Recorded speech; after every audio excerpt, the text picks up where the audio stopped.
obviously, Kyle, you can just cut yourself wherever you want. Yeah. Hello. Welcome back, Magic players. We have Kyle Wells versus Jerkface. That's the name he gave to himself. I don't know why, but that's Brian Tweedy. Don't call him Brian. It's weird. And I don't know if I've ever called him Brian, or if I have, it was swiftly corrected, and that mistake has never been made since. So yeah, his wife doesn't call him Brian. So, all right, we have City Brass into That's Lotus pretty Petal from Kyle. I got to switch sides with these people are on. But it's interesting that he has the City of Brass, because he's got 3 of those and only 2 Ks of Koilos in his black-white deck. And that's so he can pay the regenerate costs of a Spectral Lynx out of the board.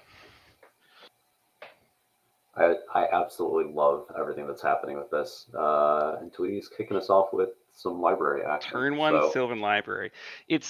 Tweedy doesn't know what his opponent's playing, and his opponent is playing a fairly aggressive deck.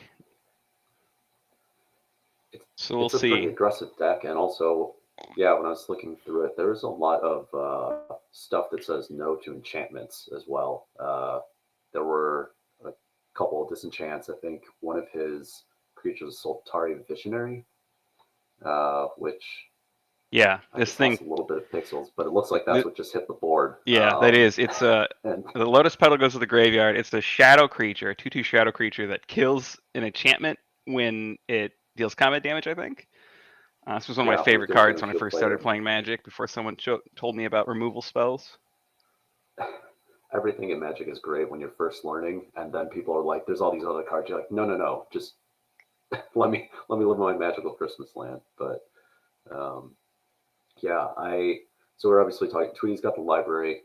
Tweedy is playing a green-white like tax oath deck. So I'm interested to see how this kind of goes for him, because normally oath player pretty happy to see your opponent play creatures out, do some of the work for you. But Kyle's creature not doing as much to help Tweedy out here, at least if he's, got to just put an oath on the board and see what happens. Yeah, it seems like a huge problem. I mean, he does have plow. He does have plenty of removal for it. He's only got like 4 fetch lands to really get value off the Sylvan Library if he's not paying life. It looks like he did draw an extra card there. Yeah, and you mentioned this with Kyle playing a little bit more aggressive deck. I mean, obviously, it's middle school. Half the fun is not knowing what the hell your opponent's going to be doing. That looks like a him. It's Tweedy paying 4. Yeah, that's what it is. Losing some cards here. And there's the plow. Yeah, a little plow action.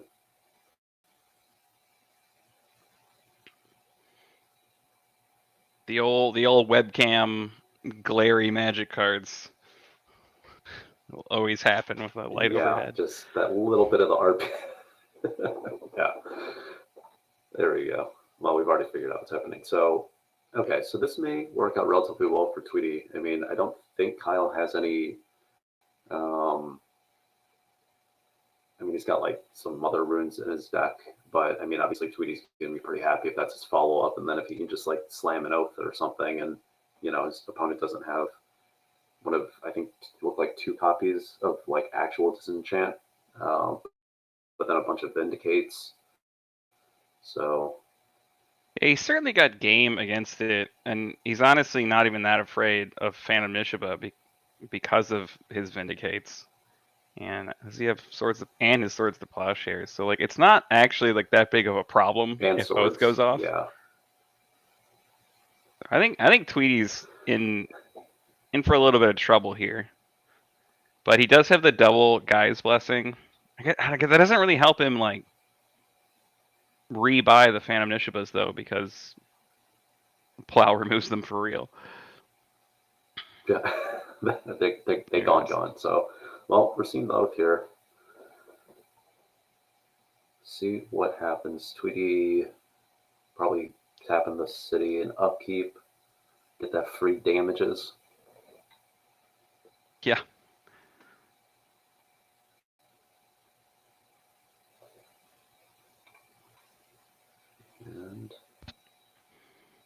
We just have a pass. Do nothing pass. Yeah.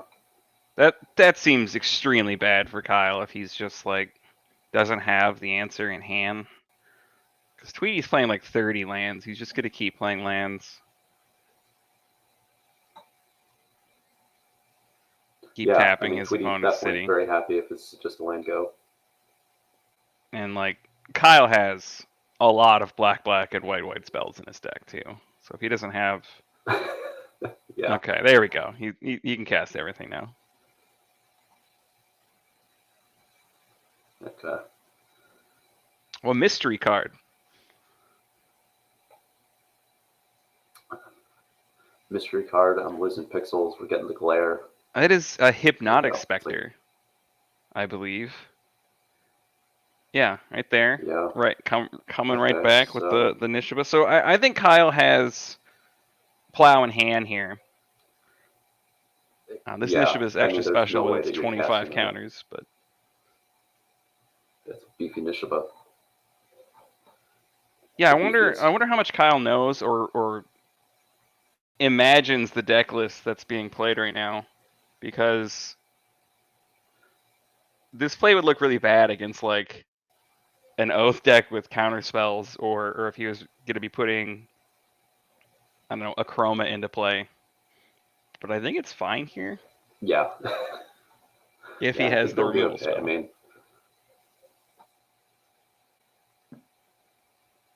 Duress. Tweety has the 2 rest, cards in hand. Okay.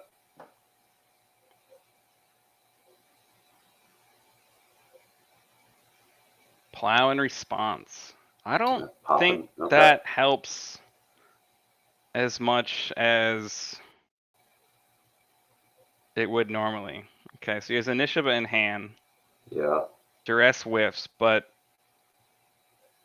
yeah, so we just see the pass here, and then Kyle will get to Oath on his turn. Yeah. Yeah. Oath is two-sided.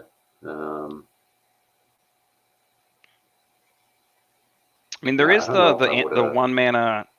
I don't know what the card's called, like Afterlife or something. That's the way that these decks are turning on Oath against decks that don't have creatures.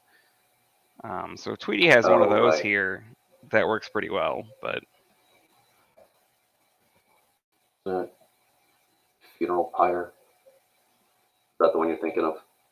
yes, I couldn't Yeah. figure out what it was called because Tweeties are in some foreign language. And we love Tweety, but half the time I don't think he knows what his cards do because they're in a foreign language. So I think all's half fair. is generous.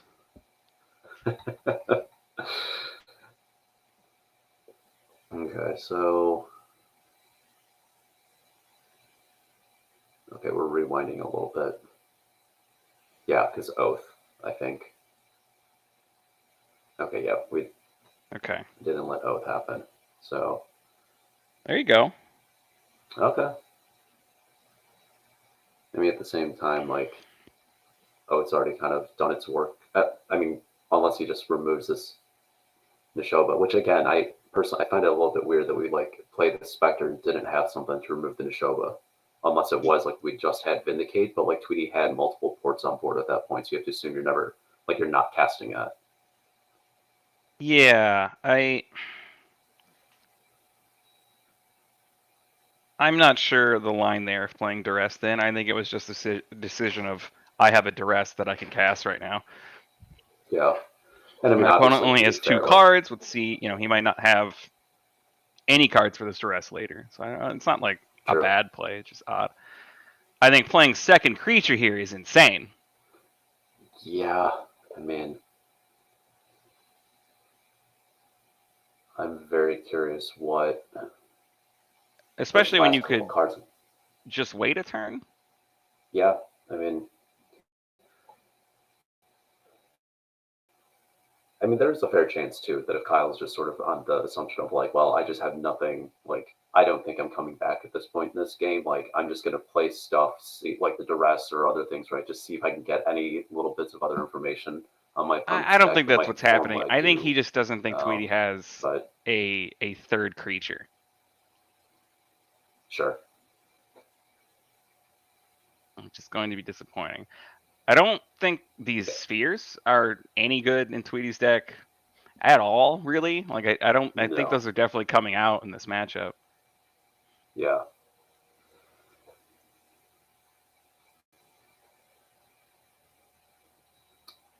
And Tweety just is going to keep swinging with these things. I'm blocking with Hypnotic Spectre here, Yeah. saving my 7 life, getting a new creature. And then next turn he can attack through the other Nishiba. Oh, he does have trample. He's not saving 7 life. He's saving 2. Yeah. Yeah, I don't.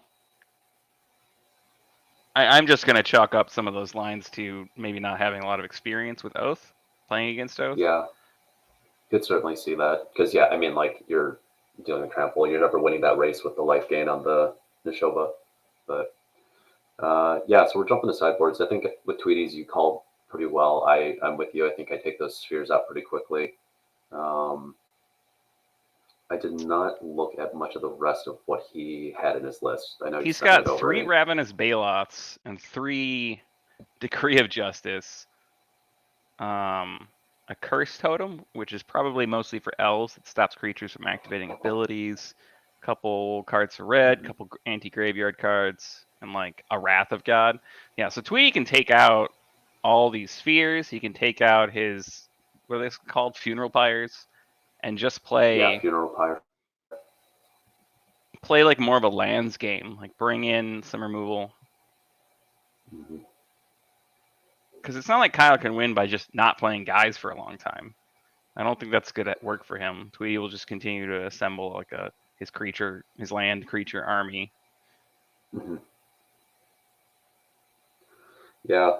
On Kyle's side, so there's some of the stuff on the board. I mean, there's some Phyrexian Furnaces, Armageddon, Wraths, Cop Reds, Plagues, which aren't going to do anything here, than those Spectral Links, which you mentioned earlier. So I don't know if I'd be inclined to bring in.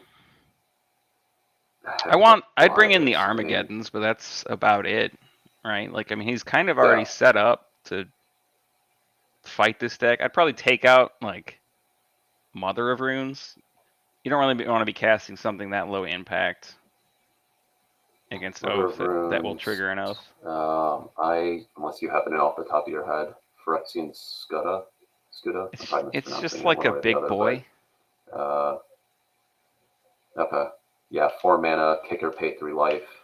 And if it's kicked, it enters with 2 +1/+1, so it makes it a 5/5. So, I think Mom's good on the cutting board. Maybe just swap those straight for the Armageddons and call it a day. Yeah, I really think Kyle's mana base is pretty shaky. Like, he's got 5 plains, 8 swamps, and then 5 lands that can tap for either one. And then with how much of his spells have double black or double white.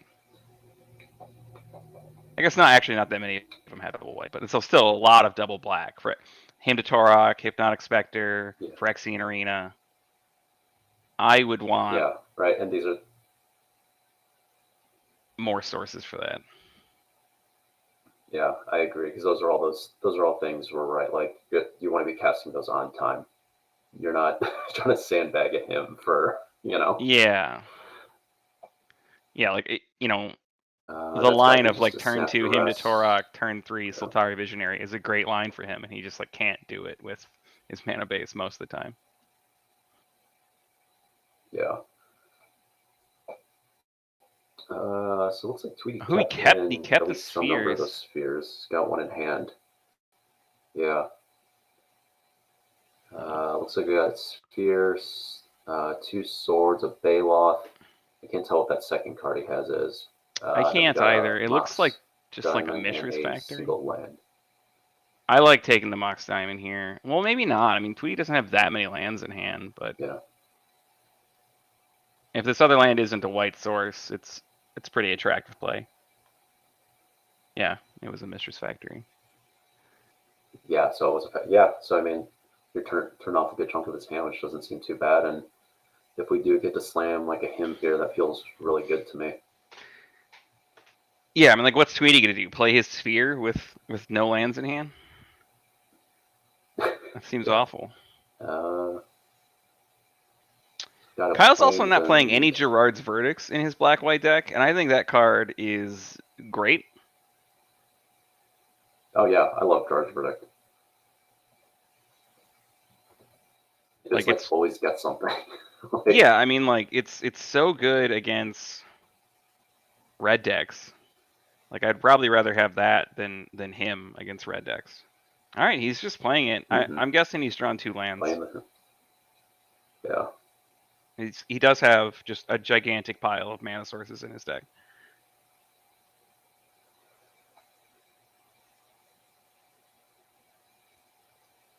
Let's see what Kyle's got.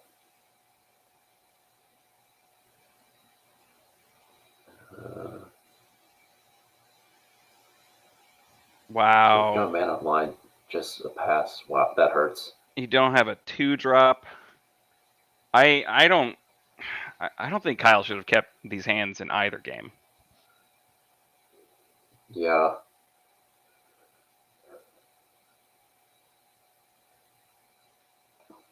Okay, you can cast anything in your deck now. And the best thing he can muster is a Hypnotic Spectre. I mean, if Tweety doesn't have the white source, this is pretty disgusting, but a white source. Oh wow. He just draws and passes. Dang. No land drop. Feeling Oh. real good about taking that Mox Diamond.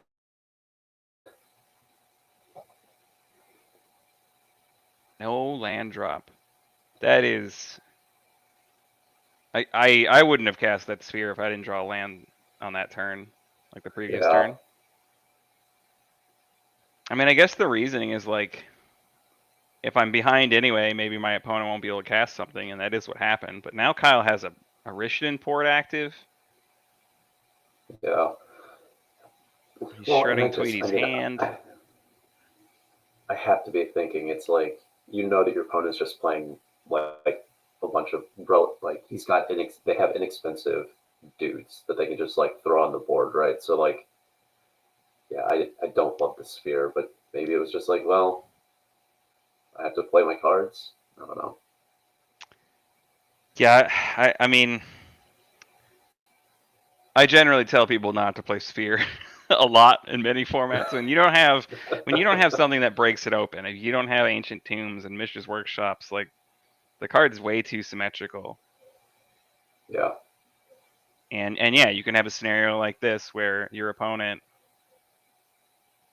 has more lands than you and can punish you for it. I don't know. Oh, that's the Scuda. So what is that? A 5/4? Is that what you're saying that is? It's a 5/5, I think. So, I mean, we're serving for 7 each turn. I mean, Tweety has his factory that he can. Armageddon. Oh, okay, I don't think I would have cast that here. Yeah, no. It's all lands. Yeah, there we go. Like, I mean, it could be right, but with the port active, I'd rather wait for my opponent to find his white source and then Armageddon him. Yeah. But I mean, yeah, the allure of trapping someone under their own sphere is just the tilt factor alone. Okay, Yeah, so with that draw, Kyle looks like a genius because Tweety still can't plow his creatures. So maybe he's just better at casting Armageddon than I am. Because they put it in his deck, and I've never cast it in my life. Your plan is just to kill them some other way before they even get a chance. So, yeah, I mean, Tweety's got to assumably rip a land here. He gets the swords. He drops to 4. Like, yeah, he goes land, plow, and then discards another card at random. Oh, he just lost one of his plows. Yep. There it is. Okay, well. Okay, the spheres have got to be coming out now. Yeah, I was gonna say. Keeping sphere and bringing in the 4-drop seems wrong. it feels like you're just setting yourself up to just have too many like hands where you just draw like competing halves or Yeah, thirds, I whatever. mean, Tweety has been However, you're complaining splitting his that deck out between all these. he doesn't think Ravenous Baloth is very good, and it's like, well, yeah, it's not very good when you make him cost 5. Yeah, that's not his game plan, man. It's not his position, but I think he should take the spheres out here. I think that's a pretty convincing show for why he doesn't want them in this matchup.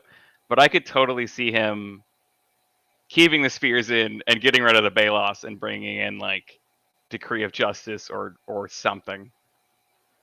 yeah, Just he being, may just be like married to him. refusing to budge. Yeah. Also, thank you PRT319 for the Prime sub. Looks like that's 3 months. Is that a thing we do? Running. What do we get? Yeah, apparently, the stream gets a little bit of money. So that will, in some way, shape, or form, make its way to helping, different things for production of the streams and everything like that. We're obviously here to play Magic, not to make money, but we appreciate the support all the same.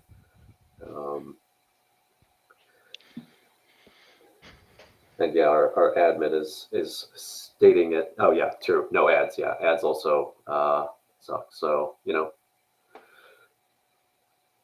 there's nothing worse than a critical moment of a game or something you're watching on stream. You get an ad right in the middle of it for 30 seconds or whatever it is. So I think there is something worse because Twitch hasn't moved into interrupting people's streams whether they want it or not.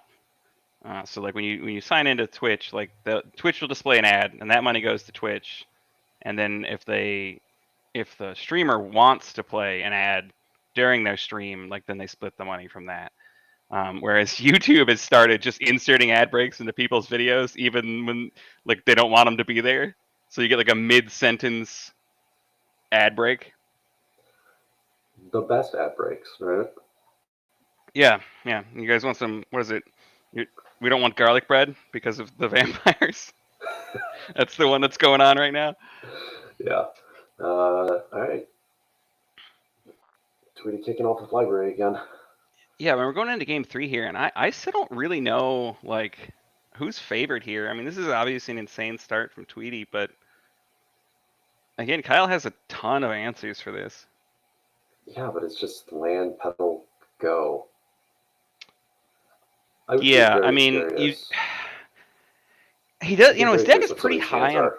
3 drops, but I'm probably not keeping a 7 that doesn't have hand disruption, especially on the draw. Like I want to go to 6 and see how it's going. Like this isn't the Paris Mulligan. Yeah. I was going to say with the current mulligan rules, you are definitely advantage favored, like you're rewarded basically for mulliganing like reasonably aggressively, I think. So Yeah, and especially when you're trying to stop your opponent from playing a turn 2 oath. Okay, so he's getting ported now. yeah. So I think the line was I think Kyle's got Phyrexian Arena for the first time in this match. Okay. And I think Kyle's deck is actually positioned in a way where it can grind Tweety out. Like if Tweety has to win with just his manlands, I think that's going to be pretty rough against the guy with 2 Armageddons in his deck that are essentially uncounterable because neither of these people are playing, that color.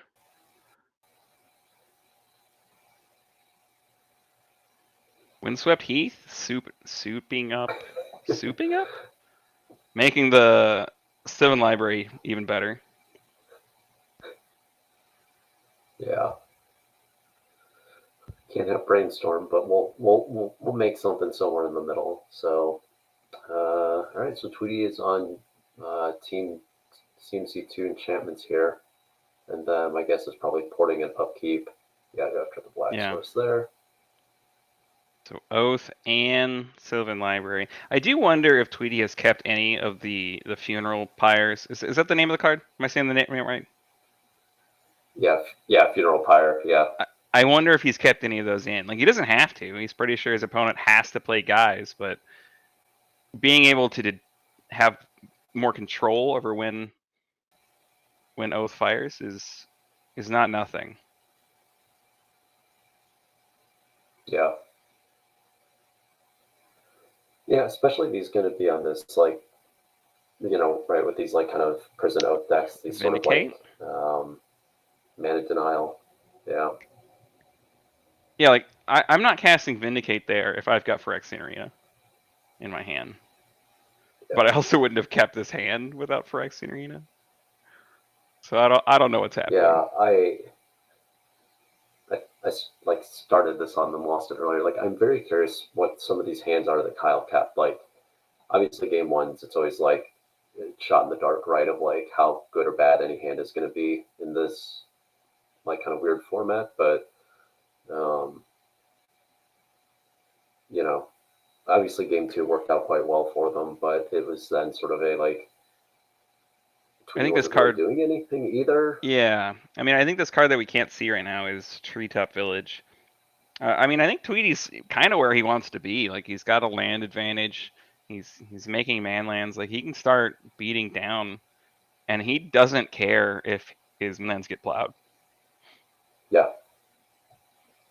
He's actually probably relatively happy with that. I mean, we were saying, like, Kyle has a lot of answers to some of the stuff in Tweedy's deck, but there are still only so many answers. So, and this isn't like the Oath piles where like they can't cast their man. Right, yeah. He can just get to 7 mana. Yeah. And like we've been saying, I mean, game two is not the showing of it, but Tweedy has a metric ton of lands in this deck, so it's under most conditions should not be shy of being able to turn them all sideways. And so we're probably going to we're seeing the left treetop and the probably plow there. Yeah, I think Kyle has to do that. He's too far behind to start taking damage. Yeah. Like you said, though, I mean, like, we're quite happy with this, right? I mean, we've seen a Vindicate and a Plow already, like, gone. And Tweedy's just chilling. Like, that didn't really put him out on anything. Yeah, this is absolutely making Kyle, like, he's clearly the beatdown, and he hasn't played a creature. Yeah.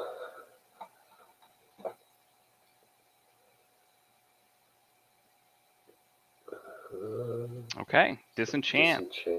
Okay. So he either has never played against Rishadan Port before, or he just drew that for the turn.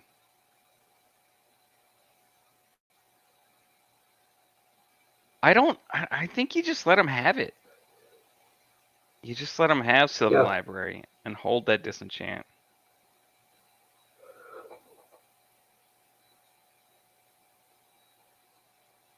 Oh, it's close. I'm not sure.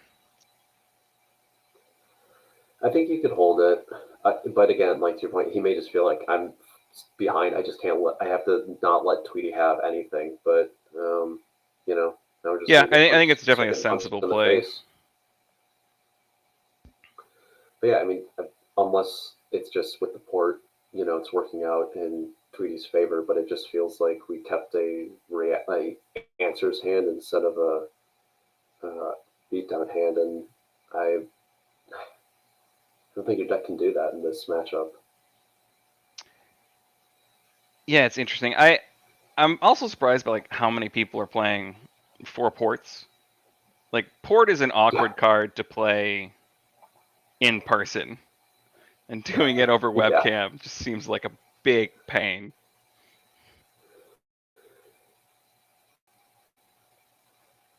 Yeah, port. Have you played against anyone that's playing Portent in any online? I have not. Okay. I mean, I have not either, but it's hard to make slow ponder or regular ponder very good without a fetch land. Like, if you're just looking at the 3 cards and you're going to draw all 3 of them. then you're stuck with that. And like obviously the format does have fetch lands, but they're not super great. And like here's another reason Yeah. you don't disenchant the Sylvan Library. They're redundant copies are not they don't he doesn't get any extra mileage out of them. Okay, so that's often Enlightened Tutor. Enlightened Tutor for Sylvan Library, Yeah. draw it, Yeah, which play it. I go, and I mean that's kind of telling too, right? Like we tutored, so Tweety's just like, yeah, I care about library more than Okay, Oath, which again, Kyle's not playing any creatures. Tweety's yeah, probably like, yeah, I'll just keep poking in with my man lands, and we'll just end the game that way. It's totally fine with me. yeah. So all of that was in response to that duress. The duress takes the other Enlightened Tutor. I don't really think this Mox Diamond's ever getting cast. Although, Armageddon was cast last game, so it's probably better than playing any land you draw. Yeah. All right, so a couple more lands. Let's see what Kyle needs to have something. There's another Vindicate. Vindicate, yeah. Prevent you from getting any value off this Sylvan Library. It seems reasonable. I think it's actually pretty good. Like again, this is the second time where Kyle's line does actually look pretty good. Pretty good, yeah. Now that we've seen it kind of play out a little bit.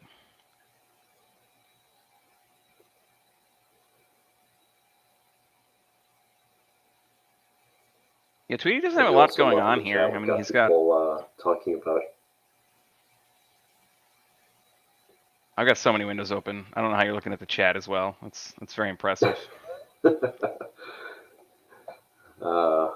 no, people are just comparing, graded coasters. So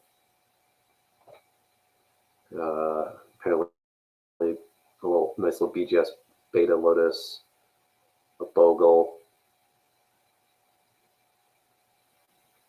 Don't look at the producer screen. So many windows. Yeah, I would not want to be our producer. We appreciate everything that Rob does, but it's a lot of windows, a lot of clicking, a lot of stuffs to make all this happen. But it means we get to enjoy some magics. Yeah, little known fact about Rob, he only has like 3 fingers, so it's really hard for him to keep all this straight. It's impressive, when you think about it. But just hunting and pecking. So Tweety tutored up another Oath now that Kyle has played a creature. Did he tutor it up or destroy it? Okay, that's the third Enlightened Tutor. Yeah, I'm pretty sure he tutored it. That's just bad luck right there. Your opponent has 1 card. Can't Thoughtseize the top of the deck.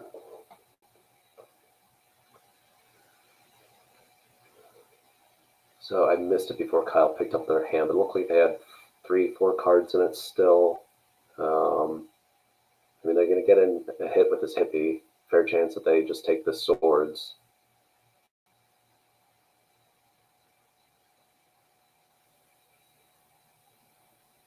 And then maybe Tweety just puts a thing on the board that gets blown up, and Kyle just keeps on trucking.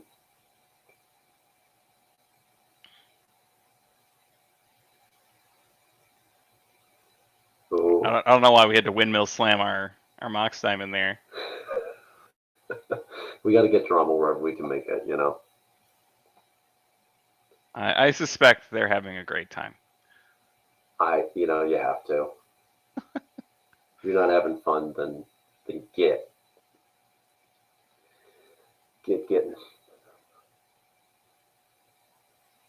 Just the pass. Wow, what is in your hand? I mean, it's got to just be like guys, right? Like just creatures. Yeah. Or removal spells, like plows. True. Yeah.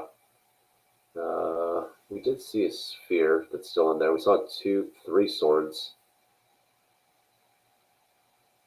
And he did keep the funeral pyres. Yeah. Tweety's going deep. Oh. So, interestingly enough, though, right now all of Tweety's swords are accounted for between the one in his hand and then the 3 that he's milled.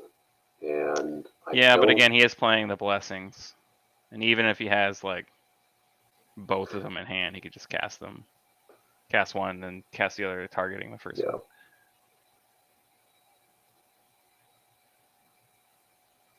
That's right. Okay. I was looking at his deck list. I was like, "What the hell are the blessings?" Yeah. Okay.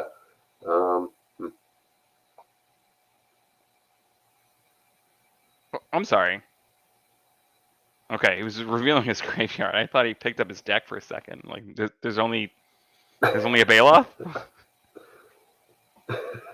Like we missed something here. Yeah. The only way that happens is if you just like actually just put the wrong pile of cards back into your sideboard.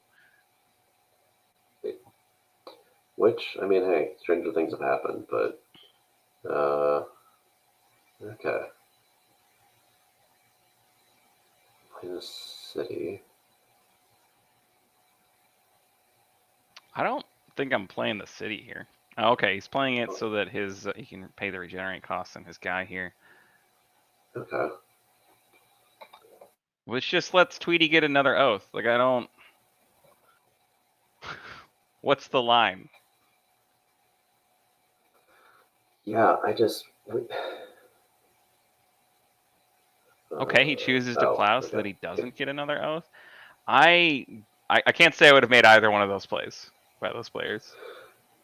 Yeah, no, I mean, Tweety's obviously like was that swords is going away one way or the Yeah. other, but I'm much more interested in getting another creature out of my deck instead of like we were talking about, right? Those blessings are just going to cycle the stuff back in anyway. So Yeah, Lynx is what? What is it a protection from? pro green. Lynx. So yeah, it's a 2/1. Actually, I don't understand the City of Brass. Black regenerate. I thought Spectral Lynx was green to regenerate, and it is not. That just feels like he didn't have 4 Caves of Coilos and just wasn't willing to It's proxy like, them. Yeah, I'm only playing the cards that I have, which it's like this is even more confusing. Of like, I'm not sure why.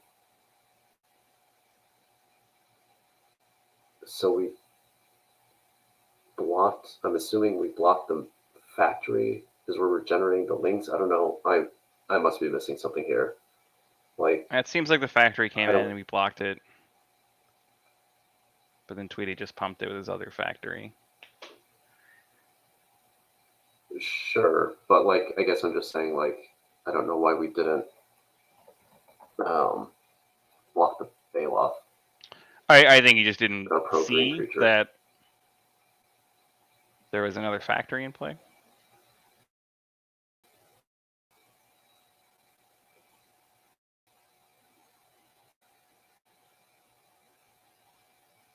Vindicate. Okay. I assume on where oath. Pointing this at. Yeah. Yeah. Okay, I mean, like, Okay. it's he's still not in a strong position because Tweety can just attack through this stuff with impunity.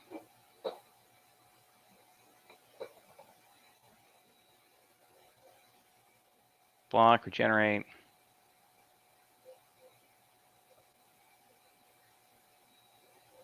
I don't know what's going on with these 2 lands next to his Tweety's discard pile. Are those exiled? Yeah, those are exiled. Yeah, I think they got swords. The one factory that attacked got sword, and then the tree top got swords earlier. All right, second Bailoff joins the fight. It's not great. It's not great for Kyle. No, I mean, yeah, if you're the beat down and you're getting out beat down, tends to feel no bueno. But yeah, I mean, being in game got 3 all the mana in the world. against the control deck and not drawing, still having not drawn a Phyrexian Arena is pretty brutal. Unless that is it. What is that? Scuda?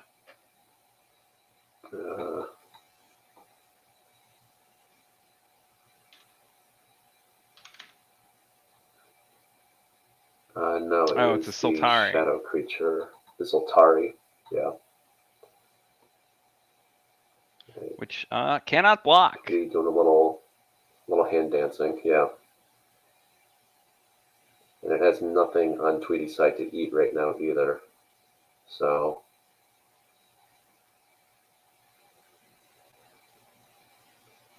Right. I mean, if he wants it in play to prevent Tweety from getting value off one of his enchantments, it needs to not be summoning sick. Yeah. Yeah, but like, I don't know. At this point, I don't think those enchantments are what's going to make or break like how this game goes. Yeah, We're just not answering what's happening, what's already just kicking our teeth in. Like again, like this is a hand he kept that didn't have a play until turn 3. And I just don't know why he kept that one. Yeah, it's just been very reactive, blow your stuff up. But I mean, even then, we saw several turns where like he didn't have the removal spell. Producer. Yeah, it was just land go or nothing go. Yeah, block, regenerate, take 6, be dead to the next attack. And it's not like you can just like go to 4. Oh, and he's got a Core Haven, so even if something gets through, you can just prevent it. Oh, jeez. That's game. Right? All right, yeah. Some little virtual handshakes. So there it is. Interesting. Yeah, I would be very curious to know what some of those hands and just like. Yeah, I think we can just chalk that down were. to the mulligan decision. Like I can't. I don't think you can keep that hand. I think the hand's really bad. I think it's gonna lose against most decks. Yeah. Tweety seems to be suggesting he just brought the Bayless in. Like, it'd be one thing if Kyle kept his hand and then he had like a parade of like 3-drops or a Phyrexian Arena. Mm-hmm. Like, I mean, you know, some lands, Vindicate, Plow, Phyrexian Arena, like, that's fine. Yeah. It's not exciting, I'm fine with that. Like, but it's fine. An Arena would have been a very drastically different game here. Yeah, it would have drawn like 5 cards. But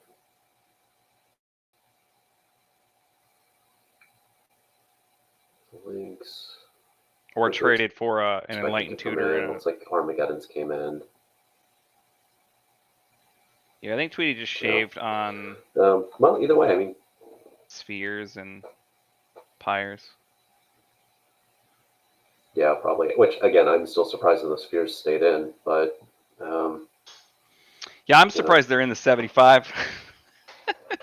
I mean, they don't seem good against like the vast majority of decks. I guess like we're not in a format where blue decks are playing a bunch of cantrips. Like, what cantrip are you gonna play? Like Portent? It's terrible. Sleight of Hand? Like, it's not exciting. Opt isn't bad. There's not a lot of great options. Yep. Opt, Peak. Yeah. I don't know. I'm wondering how much of this, I didn't talk to Tweety about it that much. We did play round 1, but how much of this was just more or less support from like the pre-modern versions of this deck, or maybe it's a little bit more relevant based on the pace of like that format, like pre-modern versus middle school. I'm not really sure, but either way, it seems to have worked out for him. So we'll probably we'll actually have to turn to our producer. I don't know if we're gonna like actually go to break before we start the next one.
Welcome back.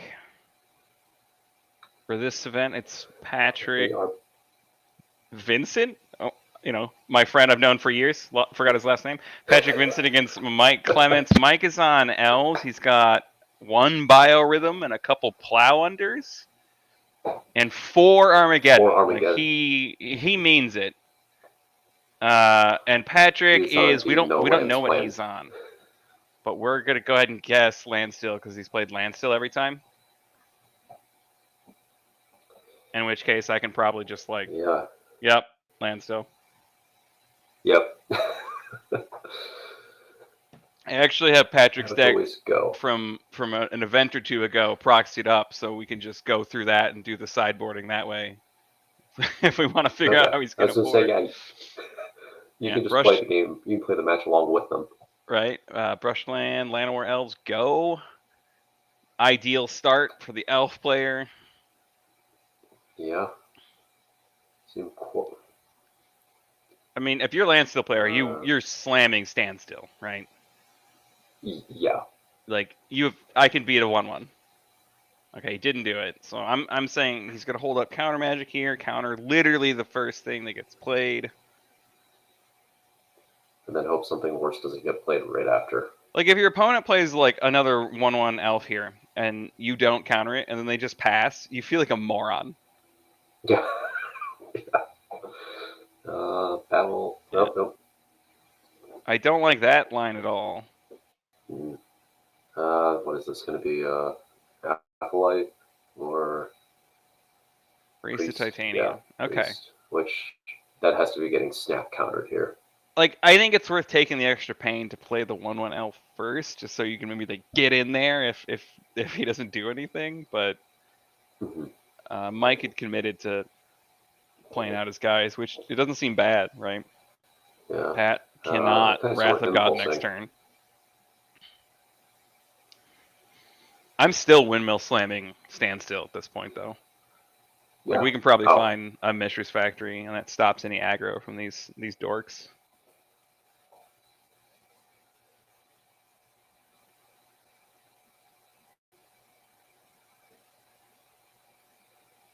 You could just play it like a normal person. You don't have to slam it on the table. It's just optional. Yeah. Gotta do it for the stream. Give the people what they want. Plowing. Plow the priest.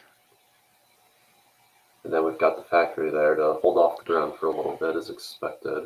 Unless, again, if we have a standstill. Ooh, the powder keg. Even feels just as good. Powder keg, I've been playing a couple this league, and it just feels disgusting against anyone that's playing a bunch of 1-drops. Like, I won every game where I played against Sly and drew one, because you're just like, oh, you have a Lavamancer and a Jackal Pup and a Curse Scroll. Not anymore. Sorry you did all this work for nothing. Or you just have a Jackal Pup, and I'm just sitting there with this thing, and you just never play a 1-drop again. Like, okay, fair. I will take these. Yeah. All right, so tap for 4.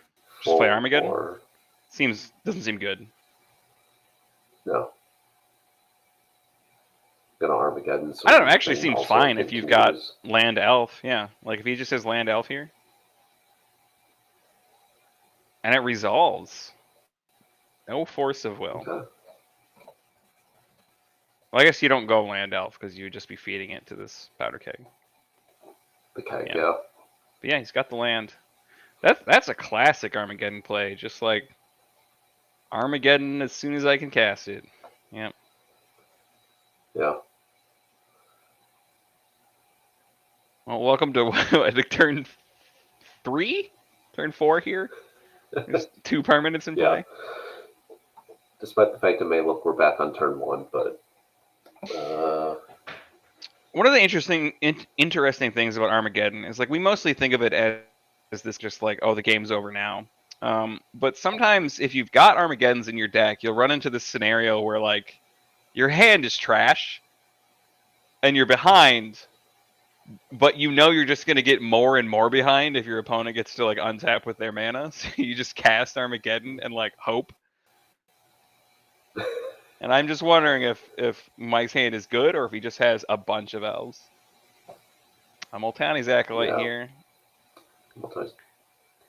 I'm constantly annoyed that this format doesn't have Elvis Visionary. Like, it seems like such a middle school card.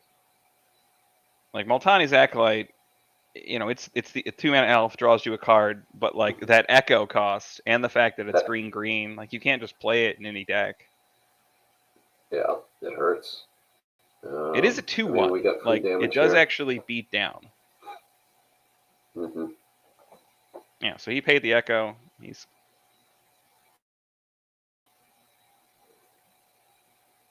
no land drop from Patrick. Okay, the Acolyte didn't have another land. Wirewood Symbiote. That's, you gotta counter that. Yeah, that thing is bad news bears. Getting a cards in hand check here. And yes, producer Rob, you are correct. That forest, that RTS stamp forest is so hot. I assume that's the one we're talking about. That's the one I'm talking about. Force of Will. Yeah. We true that if turn too late. Yeah. Force of Will pitching Impulse. What is in his hand that he doesn't want this Impulse? I mean, like the only thing I can think of is second Impulse. Yeah.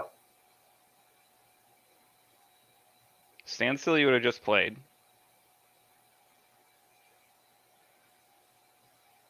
Offers the trade, not even the trade, just like I'll feed you your guy for you to tap your lands. Yeah. I don't. Wow. Just nice. Like that's okay. There's the second Impulse, but yeah, I mean, Mike is bold. Like I'm just gonna attack into it, and then just pass afterwards. Yeah. Like I love it. That's some magic right there. Those are limited skills. Yeah, Mike is in Elves, showing some Elves mastery here. Just no fear, turn the little green men, women, or otherwise sideways, and bugs. Yeah, I mean, does he have a follow-up play, or is he just bluffing a follow-up play? I feel like he does. I feel like he's just got like second Multani's Acolyte and like doesn't care. Yeah. I mean, you're obviously not unhappy if your Landstill opponent just like gets a turn cycle and do nothing. I don't think you want your Landstill opponent to have any turn cycles. Yeah, well, yes, also that, if it's an option. Priest of Titania. Priest go, okay, so Priest go. So we're not offering the trade this time. Yeah. I think he would if Pat hadn't played the Impulse there. Like the Impulse indicates that he was kind of waiting for the Impulse the entire time. Whereas if he just like done nothing, then it's like, okay, you can put him on Mana Leak. Yeah.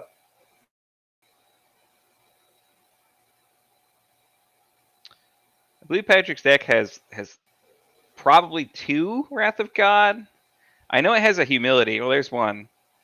I was gonna say. Yeah. Okay. He's just got to He's like, cast well, it. let's just do it. I think it's correct here. Yeah. Especially when you've already been Geddoned once in game 1.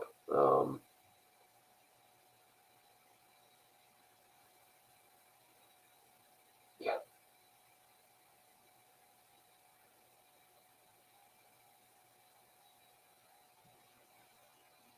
And surprise, Mike is going to have more things to cast here. Looks like we're debating on how much we're tapped, like what we're going to make here. Elvis Champion. Okay, Champion. I feel like Mike is just sitting on more Geddons.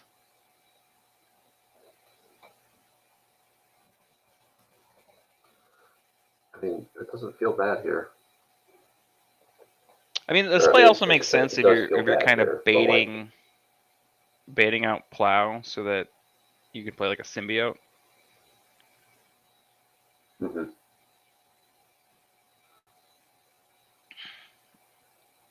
All right, Patrick's made it back up to 5 lands from having 3 of his lands So- destroyed. Yeah, there it is. Yeah. Pop off a Mana Leak, and let's see if Mike does have any follow-up here. No. That's not No, good. nada. Okay. Yeah, we got to keep that hammer down. I mean, I think Yeah, I mean, like you can just slam Armageddon next turn. Like your opponent has to do something about it. yeah, I can't quite tell. I don't know if you can. I can't quite tell how many cards Patrick has left in hand. It looks like 1. one or two, maybe. I think he's on 1 card. Yeah. And so I don't like what's he thinking about, right? Like does he want to attack? Yeah, that's the question. Yeah.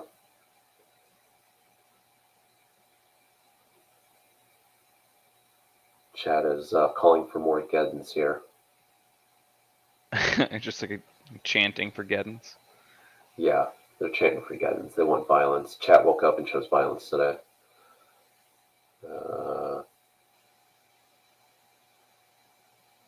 Okay.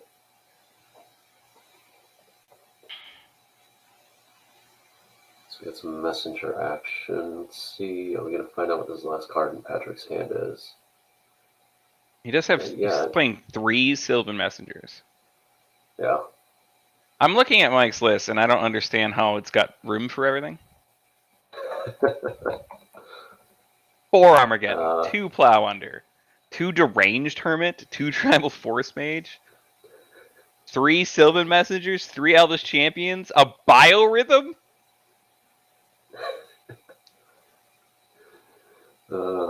That's the indeed, kind of yeah. Elves deck you make when you have not been looking at anyone else's Elves list. Like, you're just coming at it from a whole different road.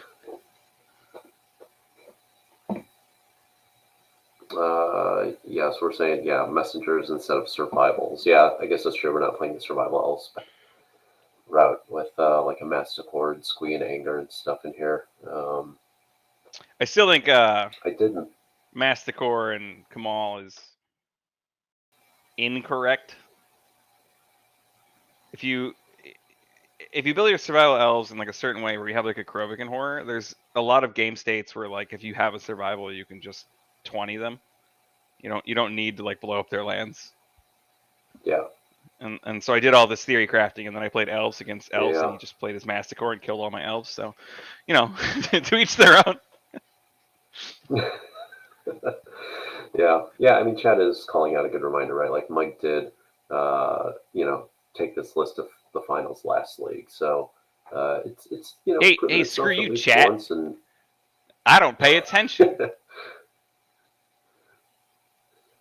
obviously doing quite well so far here. What card is this? I do not know which art this is. Is that another champion? Something. It looks like a Might be champion. another champion. I think it says Creature Lord. Yeah. 7th versus 8th edition. Looks like. Yeah, Mike's so- committing hard to the board here because even if Patrick wipes else his is he gonna board, do? he's got Wirewood Hive Master into more elves. It's an army in a Yeah. box. Well, he just served for 4. And the symbiote can, return 1 to his hand, so it's not like it doesn't matter at all. He can just return the Silver Messenger and cast it again. So and just he's go in a again, great yeah.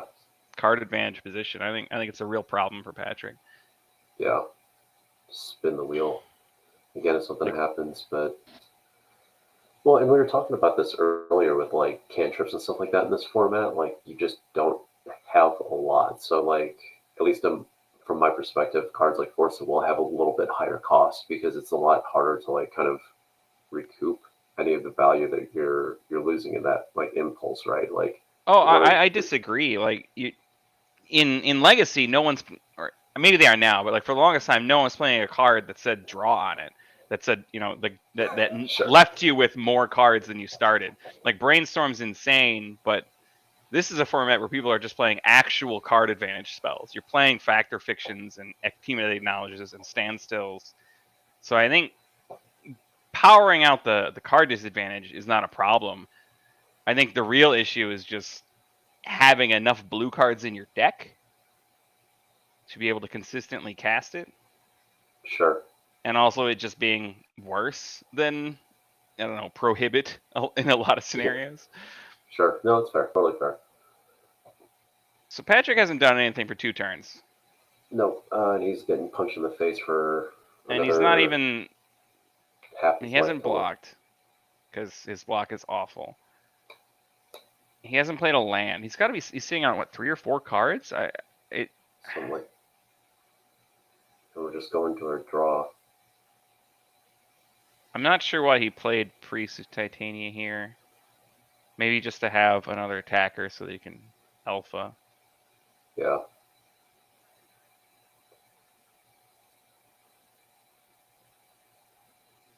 Go to 3. Oh no. Okay, Factor Fiction. Man, you do not want to be casting Factor Fiction into lethal, because then, like, even if you find the card that you need to live, they just give you the 1/4 pile. Yep. Oh, he doesn't even hand He it doesn't over. even bother. Yeah. That's brutal. This is not what you want to see. No. Feels Batman. Jumping into the sideboards. Yeah, let me get it out of my Yeah, I closet was here. gonna say. All right. Yeah. Get it out. Let's do this live. Walk us through. So this is everyone Patrick's at- list from 2 leagues ago. Yeah.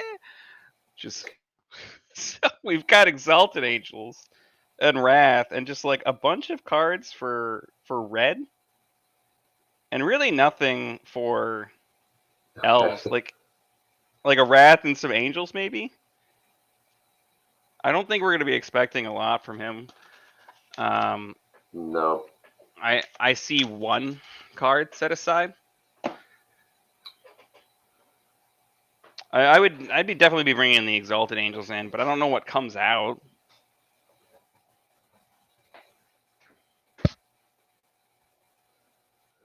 Yeah, I'll be honest. I don't look at a lot of Landstill lists, so I wouldn't even be able to tell you.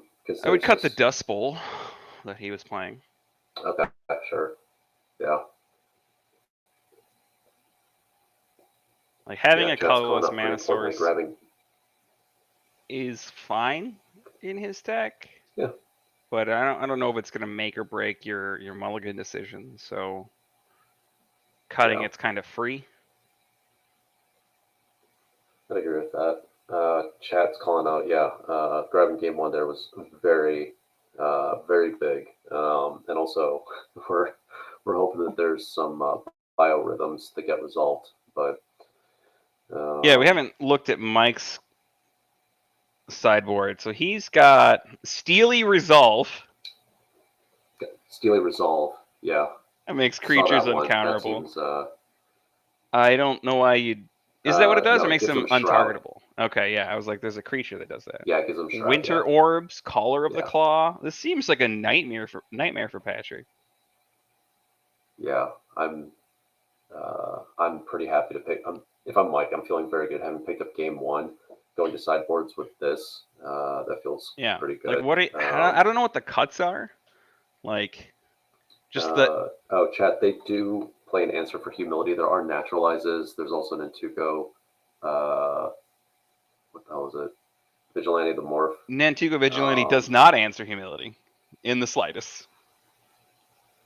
Oh, duh. Yeah, that's not how. Yeah, I learned that. I learned that the hard way in like our 2nd or 3rd league. I was like, "Oh, I don't need naturalize. What enchantment can I destroy?" And then like every match, my opponent played humility. I'm like, oh, okay, that's how it's gonna be. You're like, oh, that enchantment. That's the one. Yeah, sorry. Yeah. As I was like, oh yes, the card that morphs. But yeah, no, we've got a couple naturalizes in the board. It's sort of interesting. Like, what are you taking out? I think you're taking out Biorhythm. That just seems horrible. But Yeah, I don't think we're going to try to go for the like. I mean, you don't want You're to not take out a trying bunch to of go for the guys. flashy win. You need those Um, guys. I could yeah, see I'm trying going to think. down on the basic dorks like Llanowar and Fyndhorn, but they're also how you get ahead. So, I mean, Winter Orb does represent a sort of like faster, less risky Armageddon.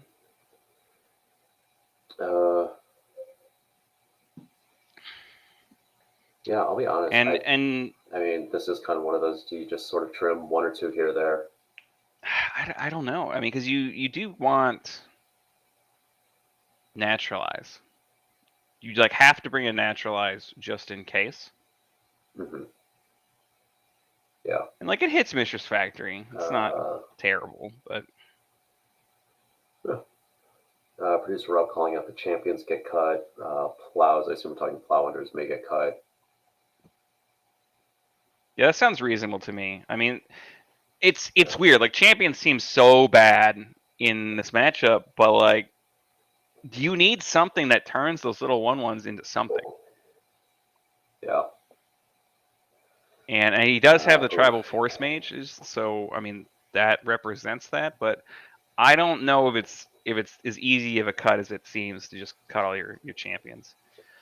Yeah. So we see a classic kind of Bolt the Bird. The elf Finhor gets plowed and then a standstill just lands on board. That standstill off Mishra's Factory. Like that's how you want to start every game. Call. Oh yeah. That's ideal. Yeah, Patrick is very happy with this. Break standstill to cast Hive Master. It's I don't know if Hive Master is my first choice.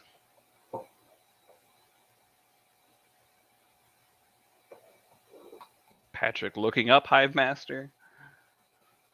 I'm doing the same. I cannot remember half of these, but whenever you play an elf, you get an insect token.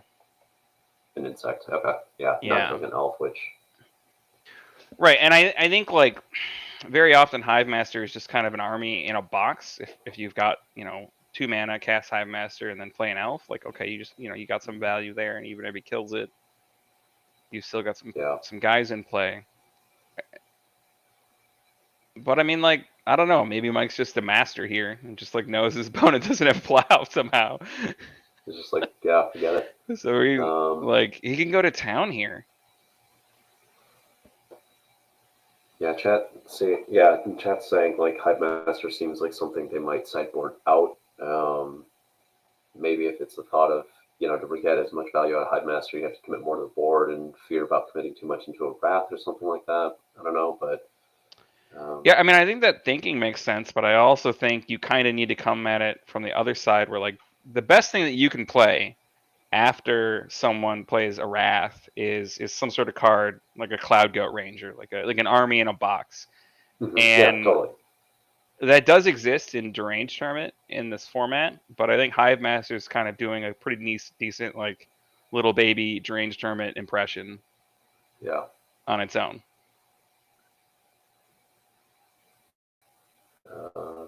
So that one got leaked. We did get we're getting an elephant, which is going to bring a insect boy, and then we're going to battle over for 1. Like it's still not great against Mistress Factory. Like Mistress Factory is just sort of an oppressive magic card. Yeah. But I mean, how many more Elves does he have to play before Patrick is like, I've got to wrath this board just in case something bad happens? Yeah. I think it's like 1. Yeah. I mean,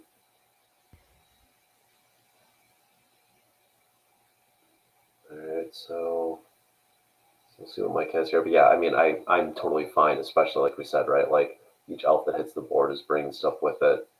Yeah, priest. Yeah, there it is. And I mean, this will kind of tell, like, right, like, does Pat just let this happen if he's got, land wrath? The other thing that being able to kind of make like free creatures lets you do is you can just attack into this and let Patrick maybe eat your guy. Like now you don't have to because he's cast counter spell, but like when they're representing like fact or fiction, making them decide between like getting to cast their card advantage spell or taking damage is not the worst thing in the world. No, I mean we saw Mike do that. I mean, granted, fleeting, but with the Is that a sending Steely that result? acolyte in. No, it looks like it's an acolyte. Okay. But yeah, when like last game, right? He sends that acolyte into a factory that can just pump itself and saying you either take 2 or you get to cast your spell. So obviously not the same game, but yeah. So I mean, now we've got we're assembling the boys. Pat's got. I assume that's his Dust Bowl. Yeah. Actually, no. I played a Okay. Plains. It was me Classic. Plains all along. Classic and pretty allowed in any webcam league, let's be honest. Sometimes you're playing based on what you remember your opponent announcing their spells as, because you can't actually read any of the cards on their side of the board. Yeah. And if you're like the two of us where you're somewhat visually impaired, you've got shaky webcams, questionable internet connections sometimes. It's a bad combination. Yeah, I mean, I don't think I'm really doing my least... opponents any favors because I end up having to turn this webcam like down from the top of my monitor. There it is. There's the Armageddon. Hardcast Force. That's not what you want, but he does get in for 3. It's not a lot of damage. 3. No, yeah. We sounded a lot more. But I mean, actually 4 because he forces his opponent to tap 4 because he had to use the Darker Way. So that's, I mean, like, you got to find your inches if you're going to play a deck like this. Yeah. I think being good at combat is deceptively important in Elves decks. Mm-hmm. Like, yeah, you have a lot of these games where you just like go insane, but the people who are winning tournaments with Elves are doing this kind of crap. Yeah, they know totally right. They know where to get that little inch here there. Wrath. Yeah. Right. So I mean, we've wrathed 2 creatures. Yeah. And then huge tempo move followed up by a keg. Like, okay, that's a great position. Pat's on 1 card, it looks like. Yeah, I think 1. If that 1 is a standstill or a fact or fiction, like he's in incredible shape. Even if it's not, I don't hate being in this position. If I'm Mike here, though, I'm still. If I have an Armageddon, I'm still going land drop, playing it. Like, oh yeah, why not? Yeah. That's not what's happening. You didn't put him. You didn't register for Armageddons not to cast them. Morph. Yeah. Morph creature. Now, I want to believe that it is a Exalted Angel. I know it isn't, because I have complete information, but I want to believe. Listen, don't let your dreams be memes. Yeah, we'll see. We'll see what we get here, but Patrick's gonna blow the keg. Yeah, looks like it was Yule Force Mage. So, Hoppy unfortunately will not have his dreams come true. It was not the angel that did not exist.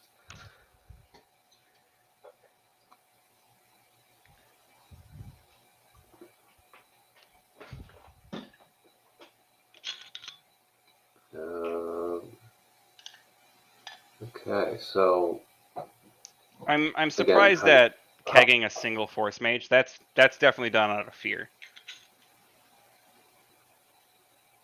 Yeah, I was gonna say the chat was kind of going back and forth on that of seeming a little bit premature. I mean, what if it had been Histrodon? It could have been anything. Is this a main Could phase have been a boat. decree or just an in-step decree? I just lost a bunch of frames on Pat's stream, so I cannot tell. He's been pulling tokens out of. Yeah, okay, it was end step. Yeah, I don't know if you guys have Yeah. seen this card. You get to make guys and draw a card, and it's uncounterable, and it's an instant. If you want to beat Landstill, just put 4 decrees in your 75. It ain't a bad card. You don't even need like white mana. Just put them in there. Show them to your opponent before you sit down. Just let them know what's happening.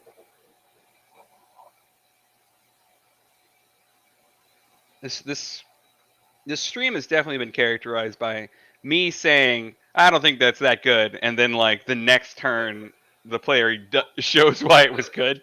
Like here's the Dust Bowl, like doing work. The card immediately being good. You know, it's. Is this a Llanowar or a Finhorn Elf? That is a Finhorn. Like it doesn't really matter. None of Mike's elves match, and I think he should be DQ'd for that. I just said it, but you can literally see a matching Finhorn Elf in the exile zone right under its graveyard. Doesn't matter. His Llanowar elves don't match.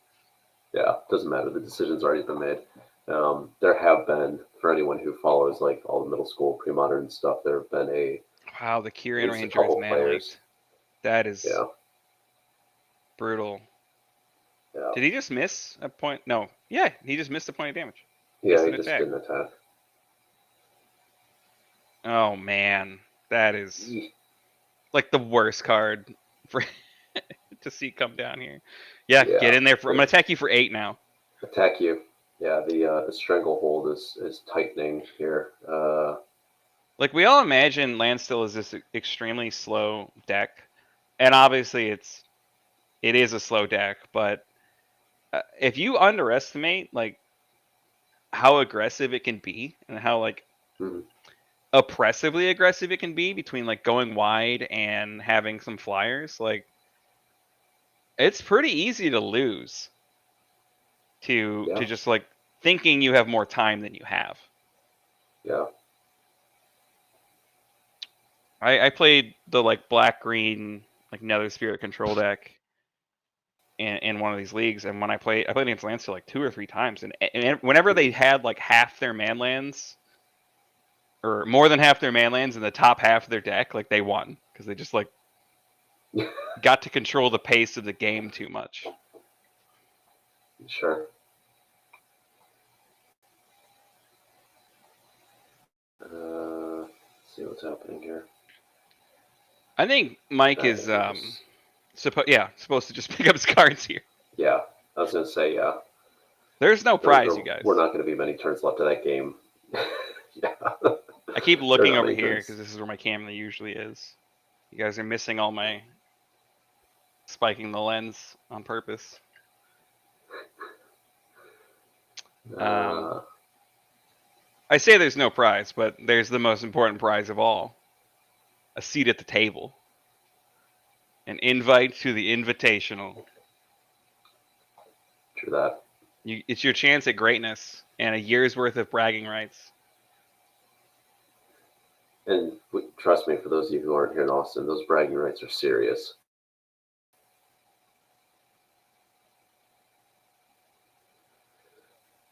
It seems like he's got the app open on his phone? No. Part of me wonders if that was him just, this is how I'm going to keep my life total. I don't know, actually, but... It is a lot, especially if you haven't like done it before. Yeah.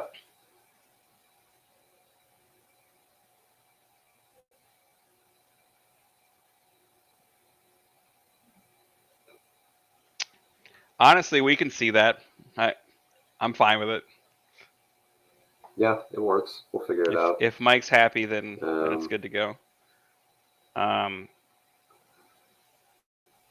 Chat Yeah, might no, be a very good point. I Can you use those ever bragging claim? rights extensively to the point where Stu didn't want to be friends with me anymore and didn't think that we should let anyone have bragging rights ever again. Which is how you know you're using them the correct amount.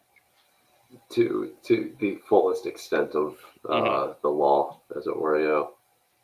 Yeah, we got to set down Um, the precedent that even if there's a pandemic, they do only last 365 or 366, sometimes Yeah. days.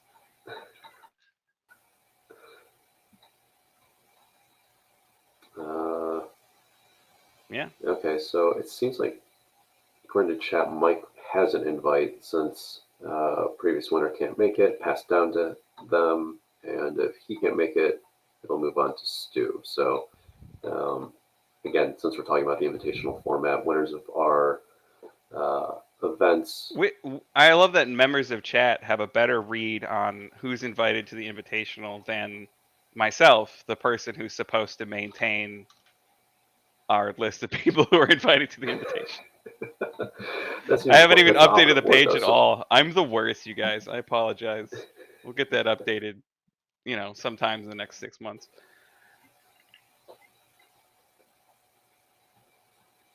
we'll figure ourselves out.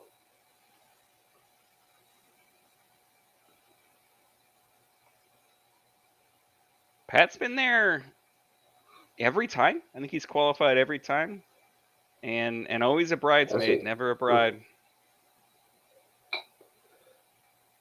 Yeah.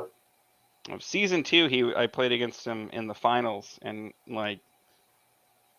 I'm playing a combo deck, and I get Taxi and probe his hand, and it's just full of Mindbreak Trap and Fluster Storm, Oh Jesus. and I just have a Teferi in my hand, so it's it's just Doesn't matter. game went from how could I possibly win? I drew Teferi off Gataxi and probe, oh okay, bounce We'll your never lose in this Tarmogoyf, go. Yeah. That's the bug life. Card's insane. People should play it.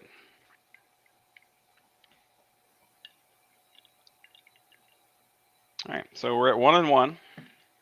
1-1. Elves on the I've play not been here. paying attention. Yeah, I've not been paying attention to see if our players have actually taken any mulligans yet. Maybe Chapkin was being a little bit more attentive than the people that are supposed to be paying attention, i.e., us. But We're supposed to be entertaining, Kai. Really, if we're talking okay, about the we got match this. at all, we're not even doing that well. We've lost it. Yeah, true. We've lost it. Seeing that shuffle for Mike, knowing there's a foil cradle in the deck. Yeah, I mean, it's just card form, right? Yeah, the idea that kind of That's what we shuffle convince damages cards ourselves. is myth. It damages them if you don't have sleeves, but if you have sleeves in your cards, it doesn't hurt them. Yeah. Okay, so it looks like having your Mike cards is be picking foiled back. will hurt them generally. It's just like a losing battle. Yeah, especially if you've continued to have your cards be foil as Magic, as Wizards or Hasbro, whoever you want to blame, continues to print Pringles. Yeah. I mean, I do think your shuffling style in general can cause your cards to warp, but I don't. I shuffle, not the riffle shuffle, and still warp my cards. So basically proving that there's no way to avoid it. It is life, right? yeah, I think it's how you make a character warping in an RPG, and you just got that character trait, that you can't get that off there. And I've just got warps cards on it. I put the little desiccant packets in, Plus and it 5 helps, warping. but it's an uphill battle. And then your shuffle is too strong. Make an elf, pass. Play land, pass. Very exciting Magic. A shocking No one's turn of ever events. seen a game start like this before.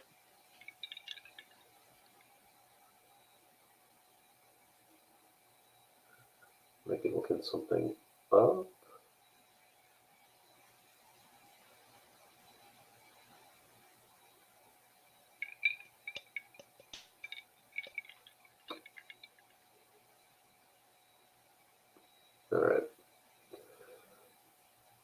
timeout phase has resolved. We're back to playing Magic.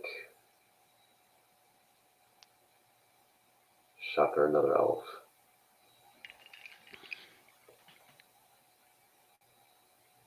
Now, does Mike have a land? I'm also going to be curious about. Yeah, Symbiote, this is.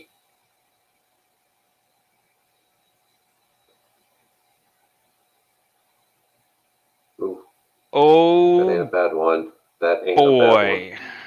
All right, I've got one land in play. My opponent has 700,000 mana. He's gonna play a morphed creature, Morph. which he can activate. Yeah. Yeah. I mean, there's nothing Patrick can even do here. It's not like he can like wrath the board somehow. There's nothing. He can't draw Black Lotus. No. He I mean, it's not an alternative, infinite amount of damage, but it kind of is. Force Mage is 2 to flip. Yeah. Yeah, Tap- it's 1 in a green to Tap flip. Forest, So Llanowar. That's 2. Flip the Force Mage. Tap, like untap Llanowar. Return Force Mage to hand.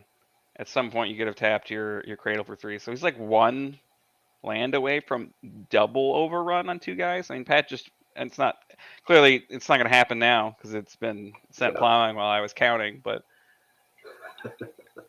still terrifying, right? yeah. Mike can just try to get in for damage here, and I think that's pretty good. Start turning things sideways for a while. I mean, Patrick can't play a standstill here because then Mike just attacks him with his like anemic guys, and if he ever like deigns to block, they get overrun at instant speed. Yeah. Which feels bad.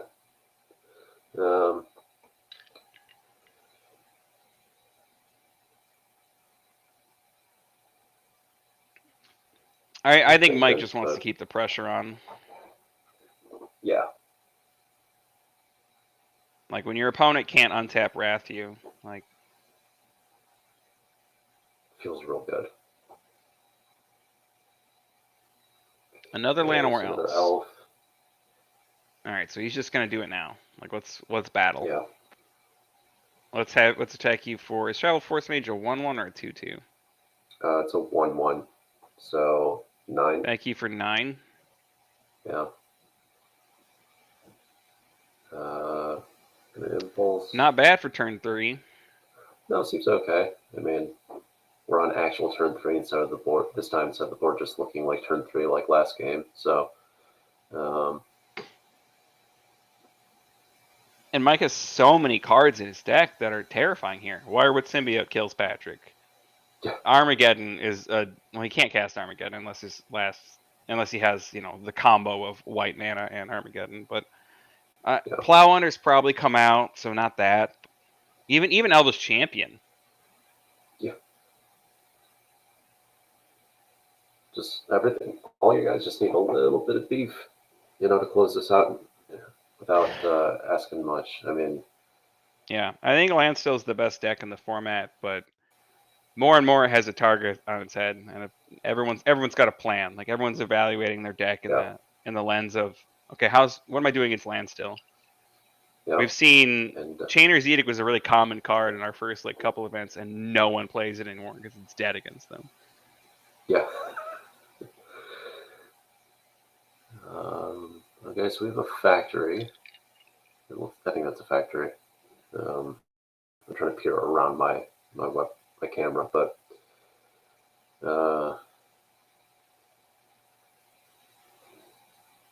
and how many Force Mages did we say Mike had? He's got 2 in his deck. 2? 3? Okay. 2. I mean, I think he's got to go all in here. Like, if Patrick untaps and wraths him, it is a disaster. Like, he's got 1 mana then. Yeah. So if he can push any damage through, he needs to do it. Yeah.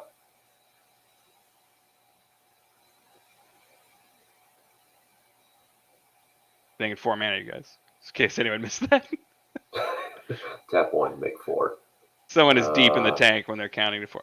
Oh, that's Okay, that's so this is why I was asking That's- about how many Force Mages. Of like, you flip this Force Mage, this is just, what? 12. that's lethal block by a lot. 2.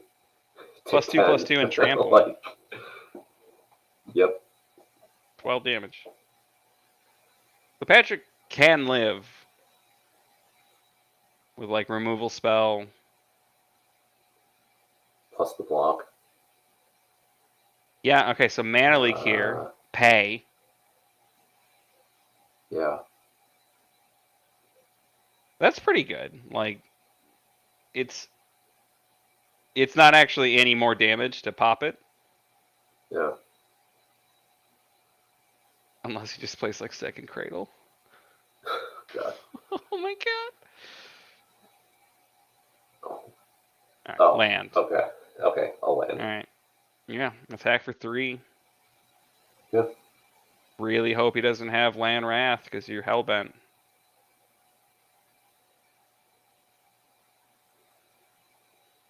Mana Leak was powerful, even just as like a pay 3 mana thing. Mm-hmm.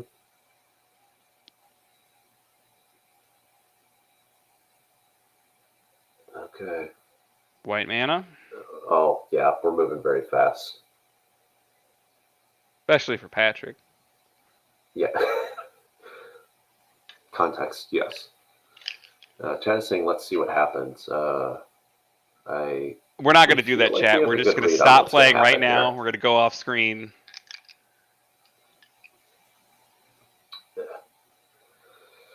All right.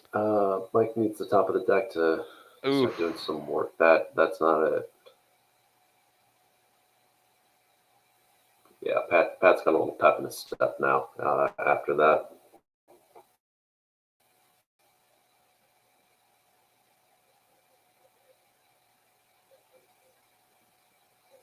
Stand still at the factory. Seems good. I mean, this factory's got to turn sideways for a couple turns, but I don't think this is turned quickly. I mean, to your point, like, granted, this wasn't some giant decree or a bunch of manlands building up, but I mean, to your point, right? Like, Landstill just can kind of turn that corner. Yeah, like Mike didn't find, even if that's just an Elvish champion there, like that's such a different scenario because then the Mana Leak isn't stopping him. Yeah. You're taking 8 instead of 3. Feel like 1. Yeah, 1 feels a lot more treacherous. Yeah, 1 cuts him off of Forza Will. Gosh, we have bots alternative in the cost. chat. Yeah.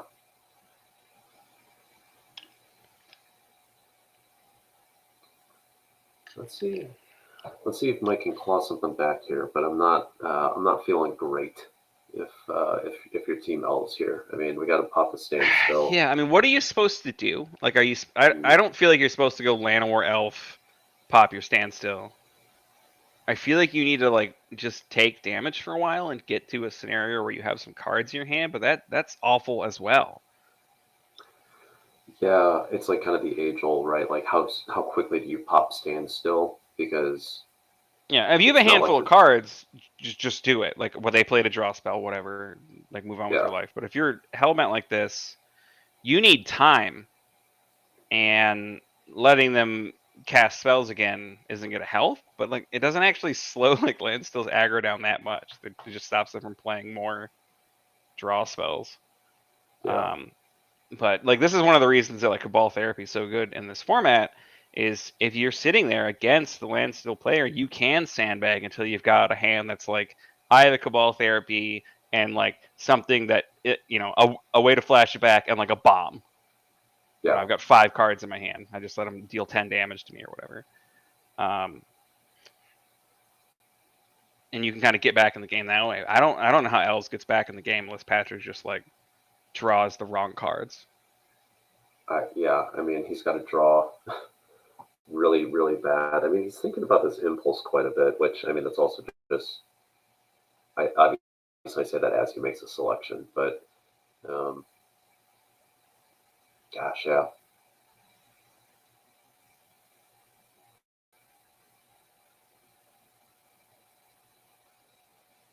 Again, though, I mean, Mike knows his deck certainly better than me. I think probably better than both, but like knows For what sure. he's doing with it. So maybe this is just the like, listen, I'm just gonna break the standstill and just trust that like I have enough stuff in my deck that I can just start. Well, Because that's what here happens. comes another. That's what happens, Kai. Yeah.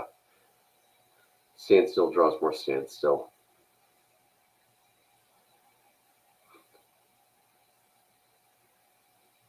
Like, he's just in a worse position than he was in before. Yeah. Attacking in. Oh, I thought we were.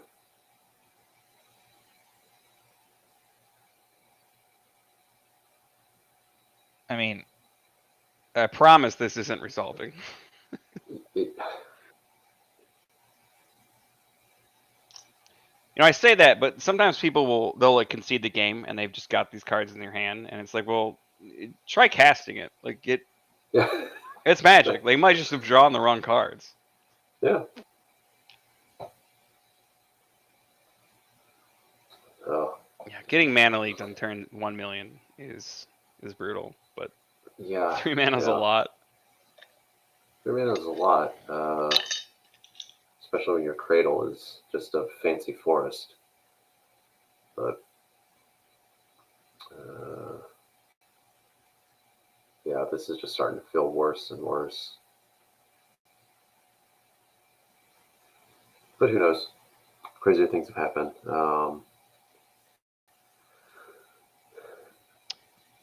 I mean, I don't.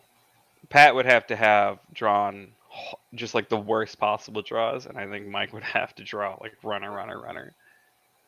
Well, and I think at this point, I don't know if there's that many bad cards with this many draws that, Pat would have in his deck still. Yeah, I mean, right? Like, even if it was lands, he's going to have some man lands in there, Dust Bowls or whatever. Not that he's, like, particularly cares about probably Dust Bowling too much here, but it starts to just shut things down. I mean, yeah, Pat's back to basically full grip. I'm not scared of anything that our opponent draws and tries to cast because it's never. Yeah, we're just discarding. we're discarding a Fairy Conclave to hand size. Yeah. So I mean, but a decree is definitely happening here.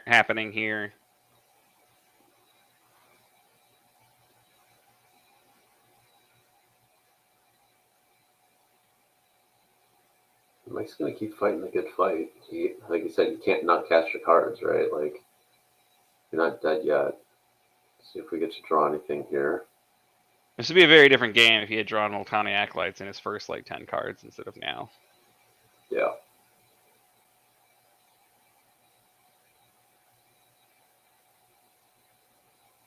What? Okay, so he's letting him have it. It is a 2-1, and I think Patrick doesn't care because he's gonna cycle.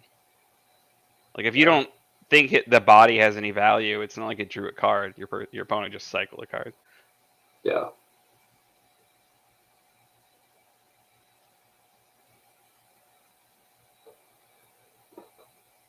Okay, we're gonna go. Is there some sort of giant uncounterable green threat that we forgot about? Don't believe so. I mean, well, I should back up. Not to say that we wouldn't forget something. We would never dare forget a card in the history of Magic, but a card that's actually in Mike's deck, yeah, not likely. Counterspell. Good old counterspell. I still think you make 2 guys here. Oh, we're just gonna draw more cards. We're just gonna draw more cards. Man, like being asked to choose how you're gonna lose from a fact or fiction when you're just like very far behind, like that's just the worst. It's the Rubbins. It's the literal still had all these, and you gave them to me. And you can't even play a Mindslaver deck to like truly punish them. Give them the old 0-5.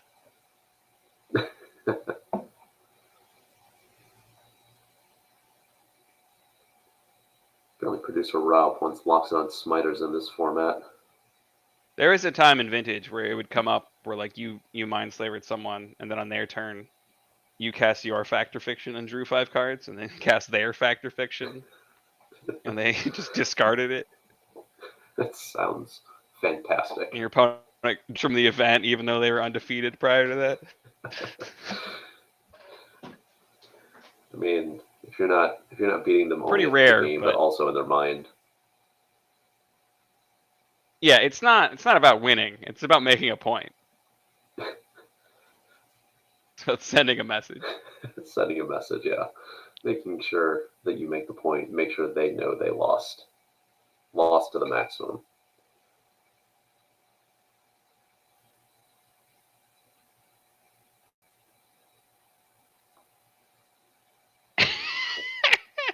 Oh my. Alright, we got it. We got it.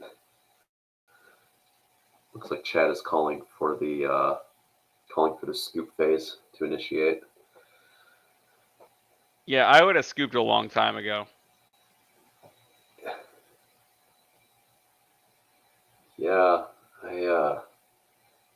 Man, this game was like, it just seemed like the elf player was running him over. But oh, Wrath of God, like just enough, like a plow, I mean, a mana leak, just enough. Stay alive. just, yeah.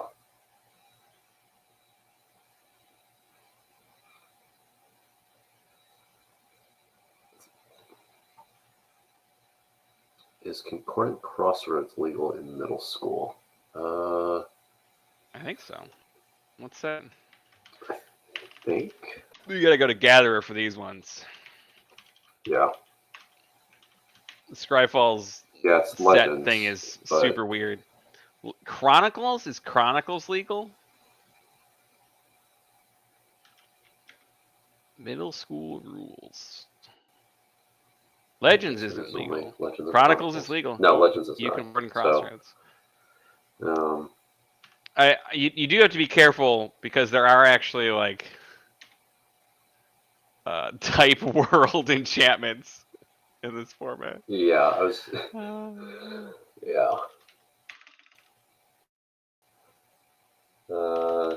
Not sure if any of them are playable Good other path. than Concordant I think we Crossroads. maybe tutored it humility.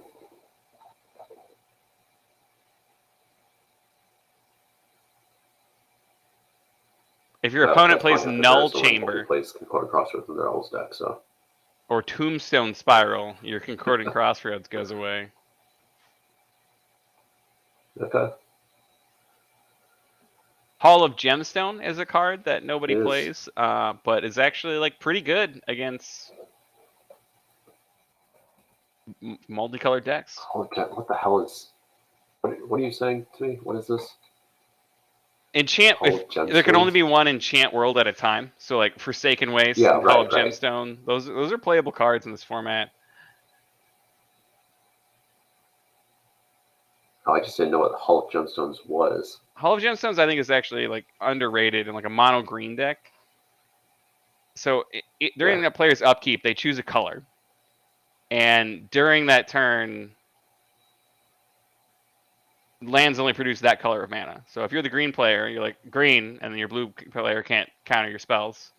And then even if your opponent isn't playing blue and like they just playing like a 2 or 3 color deck, on their turn, look like you can't play Pernicious Deed with the Hall of Gemstone in play. You can't. You can only have black or green. Or green, yeah. Or, if you make a Mox Yikes. Diamond, but if you're putting Mox Diamond in your Pernicious Deed deck, I don't Seems know. like a numbo, but. I don't recommend it. Okay, we're serving in with our.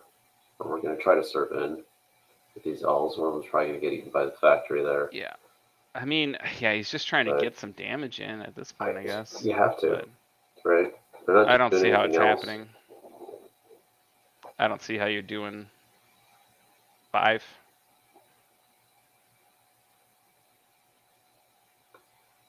Not before Pat kills you in some fashion.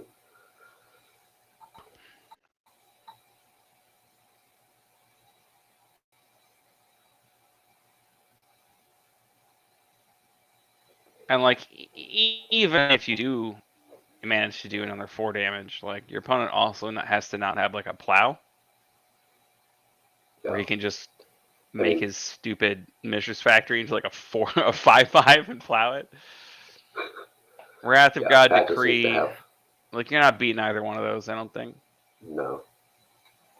Yeah, like again, like this is me. Clearly, I think we've demonstrated we have a lower line that we draw for scooping them up. But I mean, if I've not scooped at this point, I see my opponent flip these over, and I'm like, yeah, we're good here. I don't think there's anything left. Nothing left to do here. Yeah, But- I mean, if he had some way of actually stopping Patrick from like killing him, then I'd be like, all right, yeah, let's keep playing, because Landstill plays so few actual threats that it's a totally legitimate line to just like, I'm just gonna stop your threats. Yeah. You've got 6 Just man for cat lands and mode. 2 decrees. Like, let's go. Yeah. But Elves is not really positioned. Okay, that one just got Yeah. hucked into play. Yeah. But he's still playing. He's just gonna like. Mike seems like the player that when you build your bad combo deck and you actually pull it off, he just like sits there and lets you do it. Like, yeah, good job. Oh. Hey, Mike's on the team. You need to kill me, right? Like, you need to win the game. So, which obviously Pat's gonna just try to do here, right? We've made a big decree, but Mike is classy. Yes, Mike is indeed classy. And there's no dishonor in conceding. You're saving everybody time.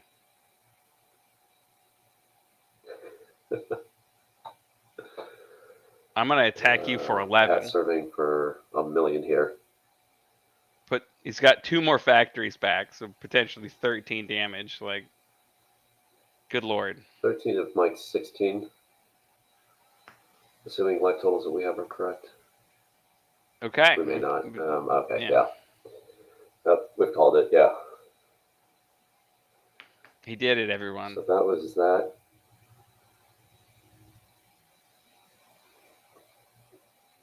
But love it. Well, stream, everyone that joined us, as always, we appreciate it. Thanks for sticking around, hanging out with us on another Thursday night stream.